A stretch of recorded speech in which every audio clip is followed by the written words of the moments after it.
Oh, hello. Welcome back. Did that seem rehearsed? I just figured I'd have a little bit of fun. So, what do I want to talk about today? As it so happens, I'd like to talk about crystals. And I'm going to make a bold claim that I'm sure will cause quite a number of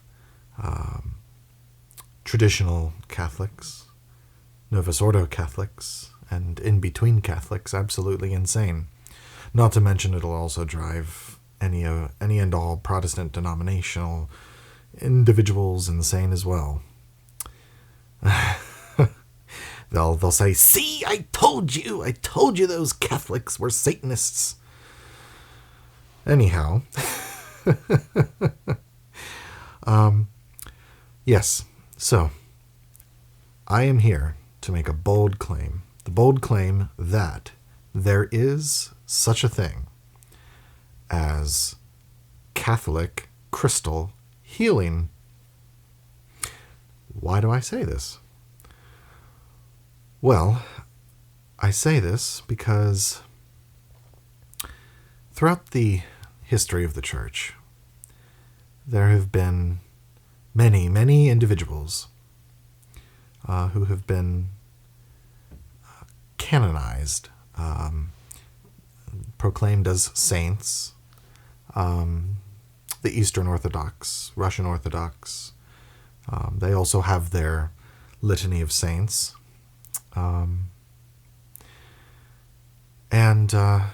The basic idea behind a saint is that they are a holy person that has been, that have given the totality of their being to the true and the good, even if it meant risking their lives.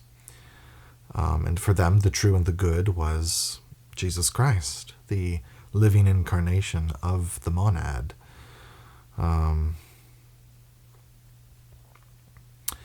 So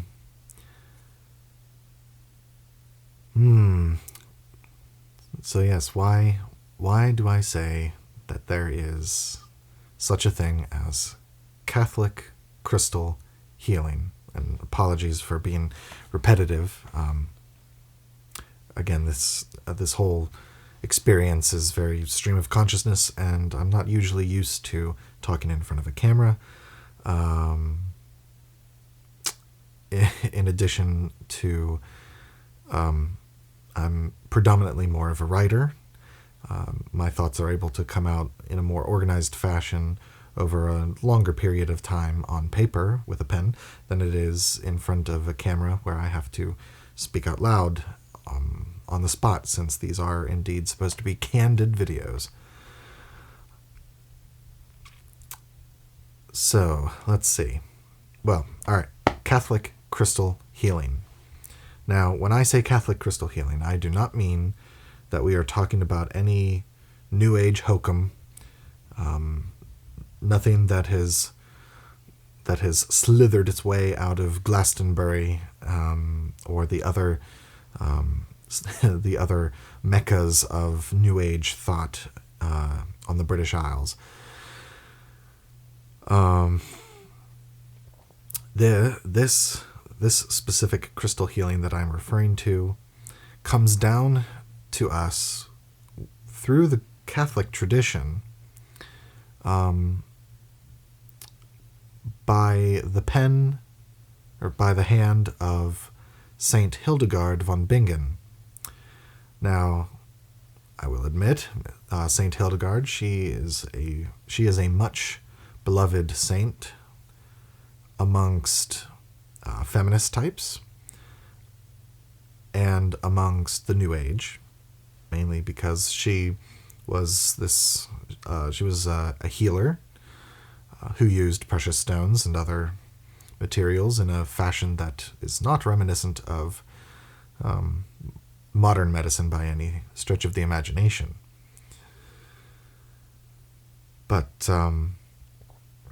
but she wasn't just a healer or a physician. She was a poet, a visionary, a mystic, an artist. She composed music. She made her own conlaying. For any of you who are fans of the fantasy genre, you should know what a conlaying is, I would hope. But yeah, a Catholic saint made a conlaying. I think it's called the lingua ignota, or ignota, depending upon whether you like to use ecclesiastical Latin or classical Latin. I prefer to use ecclesiastical. It's what I'm the most familiar with, as far as the phonetics are concerned. So yeah, she was an amazing woman. She was a Benedictine nun. Eventually became an abbess. And oh dear, I just realized that I didn't light the votive candle. Shame. I'll have to remember to do that for the next video. Terribly sorry, dear. So, one of the let's see, she wrote many correspondences between individuals, both critics and friends alike. She wrote her visions down in a tome known as the Scivias. I think Paulist Press has an edition. In fact, I think that's the edition that I have currently. Sadly, all of the illustrations that are supposed to go along with the Scivias are rendered in black and white in the Paulist Press version. So if you are at all interested in her artwork, I would suggest there is I think it's $50 on Amazon. There's a coffee table book that contains all of her illuminations and works of art that are detailing the visions that she had. So yes, incredible woman. And so in regards to healing, one of the things that she eventually wrote was this, the Physica. It is a collection of 9 individual chapters, and each one is related to various flora, fauna, and minerala, I believe is how you would say that. So plants, the elements, trees, stones, fish, birds, animals, reptiles, and metals. And I would like to point out, as an interesting anecdote, how there just so happened to be 9 individual chapters, and there's supposedly 9 choirs of angels. I'd be curious, and I might make it a course of some study to see if there's any correspondence between the chapters as they appear with the 9 choirs of angels. It may be the case that these might need to be shuffled around in order for the correspondence to make any kind of sense. But then, that would mean that I would run the risk of reifying my own ideas onto something that probably doesn't actually have these correspondences. I would have to have this confirmed by some means, and those means will be the subject for another video. But anyhow, so in the Physica, it's book 4 is the book chapter on stones, and like I said, I can already hear people who consider themselves to be faithful Catholics, who and Protestants and Orthodox Christians alike, I can hear the potential for vitriol in the comments, and in the thumbs down. But I just hear me out. Just hear me out. Now, the way that she writes about the occult virtues of the stones is not in the same way that the New Age movement thinks of crystals and semi-precious stones. In Hildegard, there's no energy field, unless we're the whole energeia of God and his participation in creation and creation's participation in God.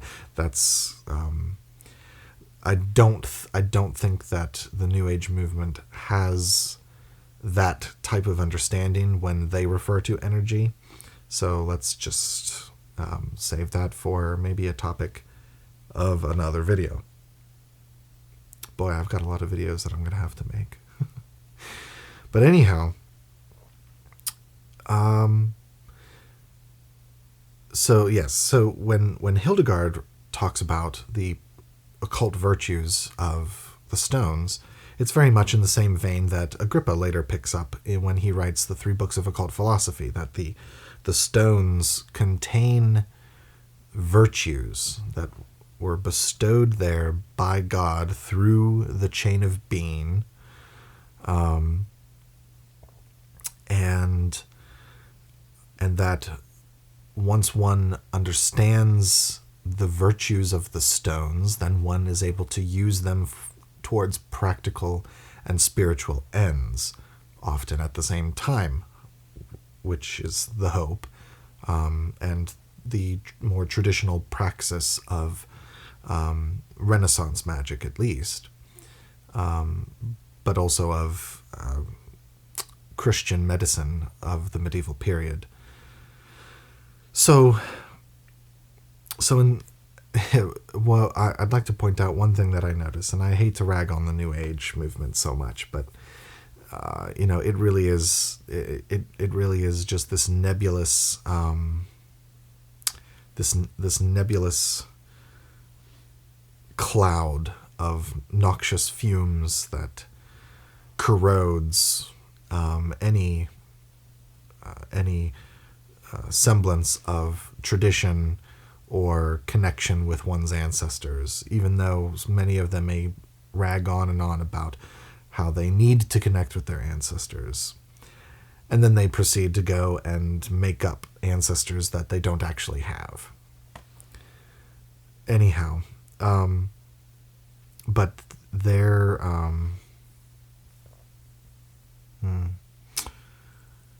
Oh, shit. I lost my train of thought on that one.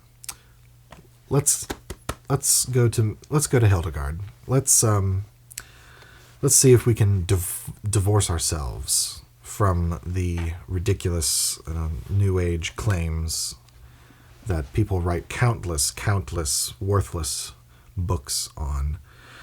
All right. So, of stones, Hildegard says, every stone contains fire and moisture. The devil abhors, detests, and disdains precious stones. This is because he remembers that their beauty was manifest on him before he fell from the glory of God that he had given him, and because some precious stones are engendered from fire in which he receives his punishment. By the will of God, the devil was vanquished by the fire into which he fell, just as he is vanquished by the fire of the Holy Spirit when humans are snatched from his jaws by the first breath of the Holy Spirit. And then she goes on and talks about how they arise in nature, or how they occur in nature. which which leaves a lot to be desired for those who are more atheistic, materialistically inclined. So I would say the way that she describes how precious stones come to be should probably be viewed in more of a spiritual sort of inner alchemy type of light. But eventually she goes on to say, let's see, God had decorated the first angel as if with precious stones. Lucifer, upon seeing them shine in the mirror of the divinity, took knowledge from them and recognized that God wished to do many wondrous things. His mind was exalted with pride, since the beauty of the stones which covered him shone in God. He thought that he could do deeds both equal to and greater than God's, and so his splendor was extinguished. But, just as God restored Adam to a better part, he sent neither the beauty nor the powers of those precious stones to perdition, but willed that they would be held in honor and blessing on earth and used for medicine. So an interesting thing that I think is important to touch on here, what she seems to be suggesting, at least by my estimation, is that basically, but just as God restored Adam to a better part, he sent neither the beauty nor the powers of those precious stones to perdition. So what does that mean? That basically means that the occult virtues of the stones remain pure. They're not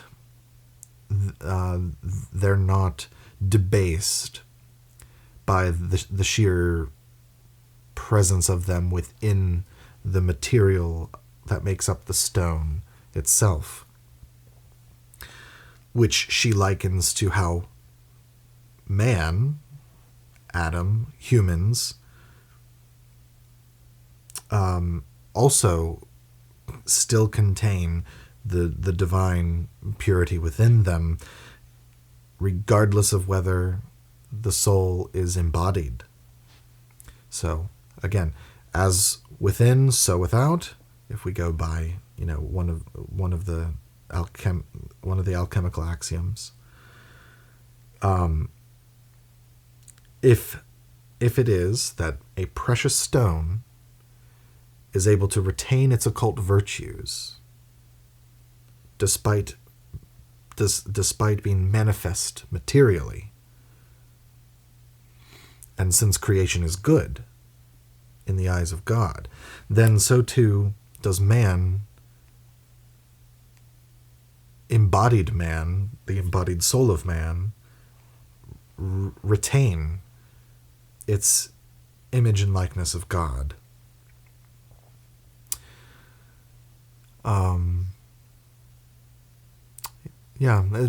Really interesting things to think about. And so I would posit, based on that, I would posit to all the naysaying Catholics, Orthodox, and Protestant Christians, listen to what Hildegard has to say. She is a canonized saint of the Catholic Church. I don't know if she's recognized by the Orthodox. Probably not, since she was born after the Great Schism of 1054 or 1053. Don't quote me, I'm paraphrasing.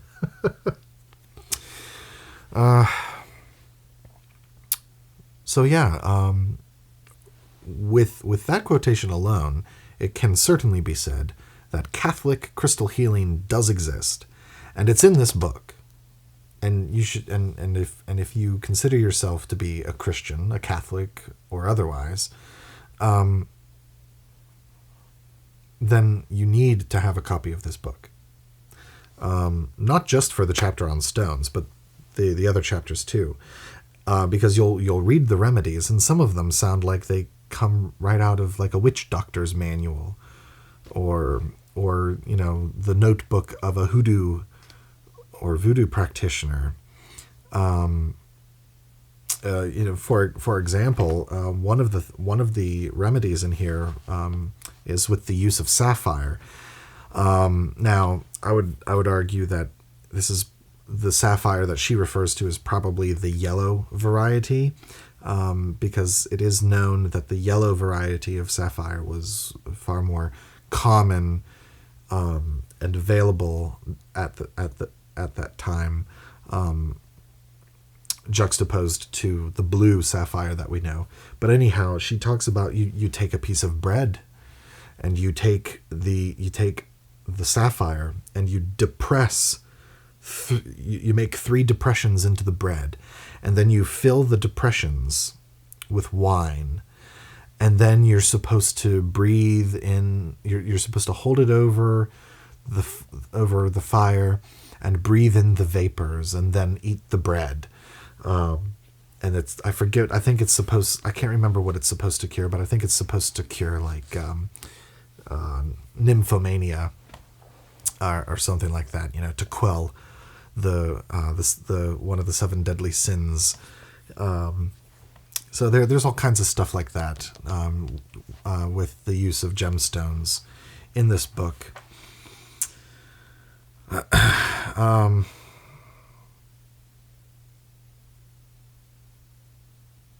Yeah, and like right here too. Another example from Hildegard as to why Christians shouldn't turn their nose up at crystal healing at its base. Many things can be done with them, but only good, honest actions which are beneficial to human beings, not activities of seduction, fornication, adultery, enmity, homicide, and the like, which tend toward vice and which are injurious to people.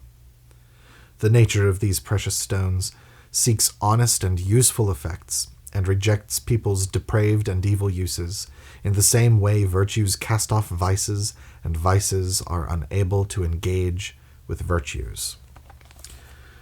So, all the more reason for Christians to rediscover their home remedies, because that's kind of basically what is in here. Very reminiscent of a lot of the old home remedies that you see in the Pennsylvania Dutch Bracherij or powwow tradition, and a lot of witch doctor traditions. And yet she's a canonized saint and was a witch doctor, or a cunning woman, that saw visions. And supposedly everything that is in here, my understanding is that everything that is in this book was confirmed to her through her visions.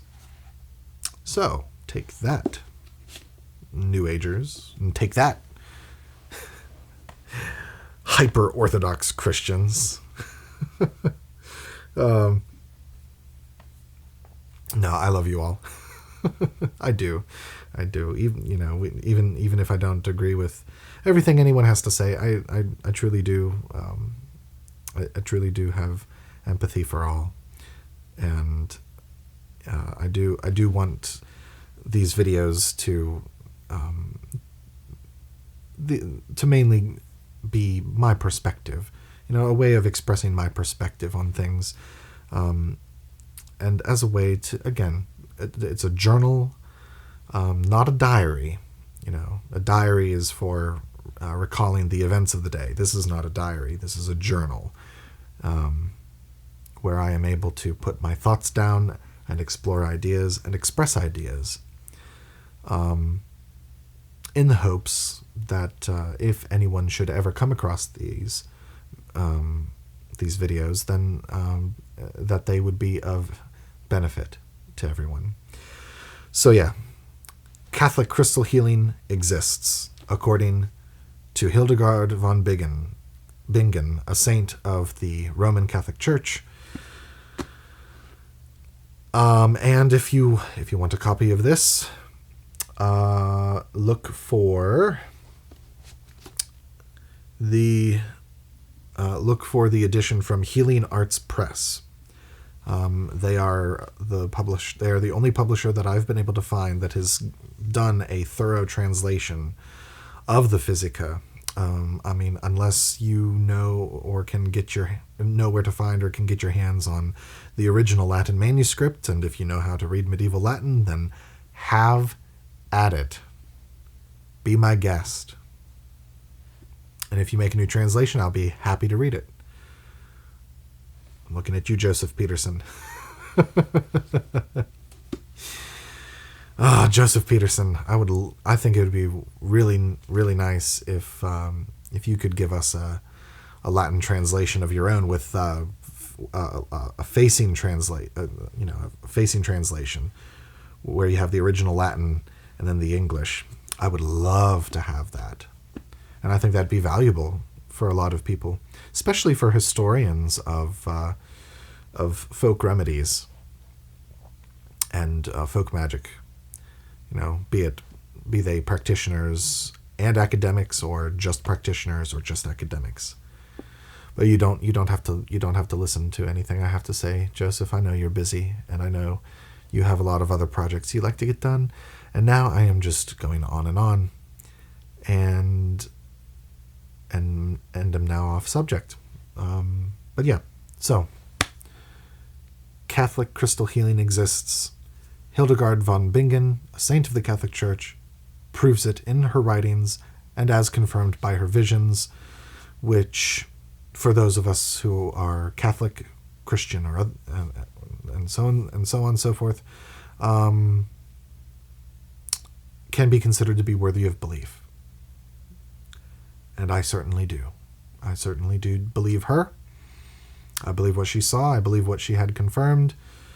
And I can't wait to start using some of these remedies in here. Just experiment, of course, on myself. I would never dare to to experiment on others unless I had their explicit written consent. So anyhow, thanks so much, and I hope to see you again, my dear unknown friends. I think I might get back to a little bit of reading.